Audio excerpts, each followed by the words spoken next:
గొడ్డిపల్లి Chengaiah, CPM party Venkatagiri నియోజకవర్గ incharge. ఈరోజు October 9వ తేదీ.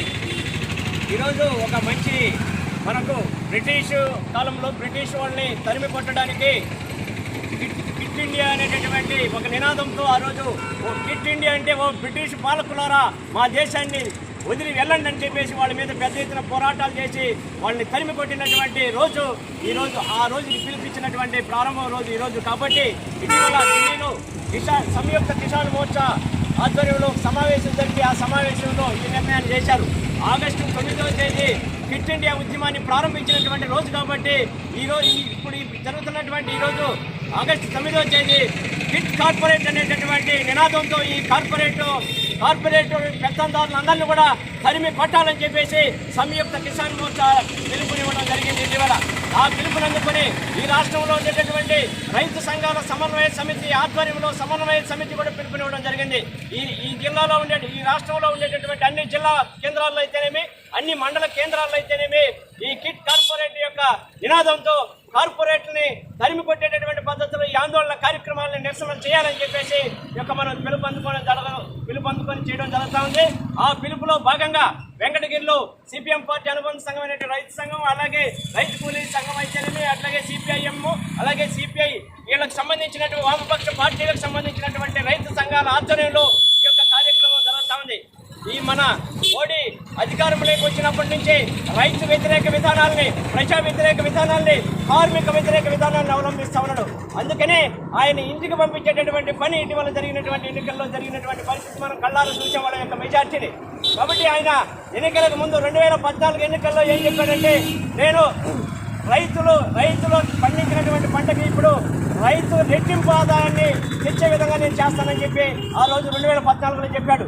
అట్లాగే రైతు ఆత్మహత్యలు అనేటివి లేకుండా చేస్తానని చెప్పాడు. అలాగే కార్పొరేట్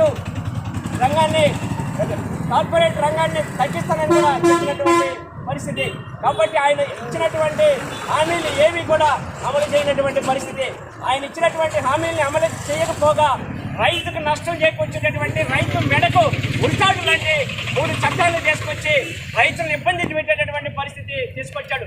దాన్ని ఈ యొక్క దేశంలో ఉండేటటువంటి రైతాంగం అంతా గుర్తించి, రైతు సంఘాలు గుర్తించి, వామపక్ష పార్టీలు గుర్తించి ఉన్నటువంటి కనీస ధరల మద్దతు ధరకు సంబంధించినటువంటి ఈ చట్టం అయితేనేమి, రైతులకు మేలు చేసేటటువంటి అనేక చట్టాలు కోల్పోయేటటువంటి పరిస్థితి, రైతుల నష్టాలు వచ్చేటటువంటి పరిస్థితి, రైతులు ఇబ్బందులు ఎదుర్కొనేటటువంటి పరిస్థితి. కాబట్టి అందుకని రైతు సంఘాలు, రైతులందరూ కూడా ఏకమై ఒకటై వామపక్ష పార్టీలు కూడా ఒక మద్దతు పలికి 13 నెలల పాటు తిరుగులేనటువంటి విరోచితమైనటువంటి పోరాటం చేసి ఆ చట్టాలని రద్దు చేయించుకున్నటువంటి చరిత్ర ఈ యొక్క రైతు సంఘాలకు దక్కినటువంటి పరిస్థితి.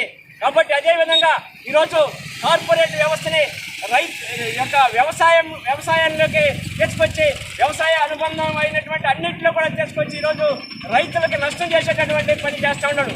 ఈరోజు రైతులు రుణాలని రద్దు చేయమని చెప్పి అడుగుతూ ఉంటే, రైతు రుణాలకు సంబంధించి రద్దు చేస్తే దేశ ఆర్థిక వ్యవస్థ చిన్నాభిన్నం అయిపోతుందని చెప్తా ఉన్నాడు. ఈ సందర్భంగా మేము అడుగుతాను, కార్పొరేట్లకి నువ్వు ఏ విధంగా వాళ్ళు తీసుకున్నటువంటి రుణాలు 14.56 కోట్లు ఎలా రద్దు చేయగలిగావని చెప్పేసి మేము ఈ సందర్భంగా అడుగుతాను.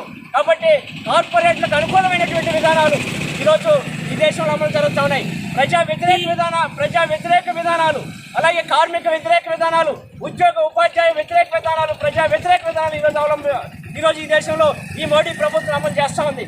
అలాగే ఈరోజు చూసినప్పుడు నిత్యావసర వస్తువుల ధరలు అయితేనేమి, ఆయిల్ ధరలు అయితేనేమి, పెట్రోల్, డీజిల్, ఇతర నిత్యావసరం ప్రతినిత్యం ప్రజలు వాడేటటువంటి ప్రతి వస్తువు ధర, నిత్యావసర వస్తువుల ధరలు అన్నీ కూడా విపరీతంగా పెరిగిపోయినటువంటి పరిస్థితి మనం అంతా గమనిస్తున్నాం. అందుకే రాబోయేటటువంటి కాలంలో ఈ యొక్క నరేంద్ర మోడీ ప్రభుత్వానికి తగిన గుణపాఠం చెప్పాల్సినటువంటి అవసరం ఉంది. ఆ పద్ధతిలో మనం పోరాటాలు నిర్వహించాల్సినటువంటి అవసరం ఉందని చెప్పేసి ఈ యొక్క కార్యక్రమాన్ని కిట్ కార్పొరేట్ అనేటటువంటి ఈ యొక్క నిరసన కార్యక్రమాన్ని జయప్రదం చేయాలని చెప్పేసి అందరినీ కోరుతున్నాను, విజ్ఞప్తి చేస్తున్నాను. Thank you.